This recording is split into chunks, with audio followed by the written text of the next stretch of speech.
हिजबुल्लाहनं Israeli रणगाड्यांना लक्ष्य केलं. हल्ल्यामध्ये इस्रायली मर्कवा रणगाडे नष्ट. हिजबुल्लाहनं ड्रोनद्वारे इस्रायली संरक्षण दलाच्या रणगाड्यांवरती हल्ला केला. FPV ड्रोनद्वारे इस्रायली रणगाड्यांवरती हा हल्ला केलाय. आखाती देशामध्ये सुरू असलेल्या युद्धाच्या पार्श्वभूमीवरती एअर इंडियानं इस्रायलसाठी सुरू असलेली विमानसेवा 31 मे पर्यंत स्थगित केली. 40,000 लोकांना फटका बसण्याचा अंदाज. इस्रायलचा इराणच्या मेहराबाद विमानतळावरती हवाई हल्ला. तेहरानच्या मेहराबाद आंतरराष्ट्रीय विमानतळावरती आगीचे मोठे लोट. विमानतळावरील पार्क करण्यात आलेल्या प्रवासी विमानांचं देखील मोठं नुकसान.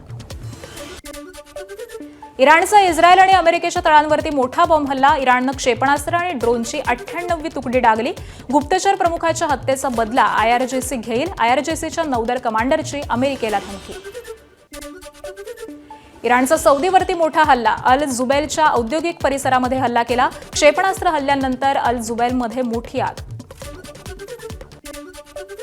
ट्रम्प यांच्या धमकीला इराणचं प्रत्युत्तर. राष्ट्रीय हितांचं रक्षण करणं हे आमचं प्रथम प्राधान्य आहे, त्यामुळे इराण मुदतीला घाबरणार नाही. इराणच्या परराष्ट्र मंत्रालयाचं ट्रम्प यांना प्रत्युत्तर.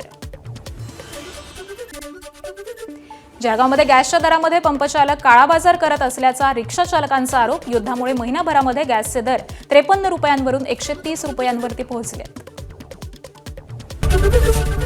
ABP माझा, उघडा डोळे बघा नीट.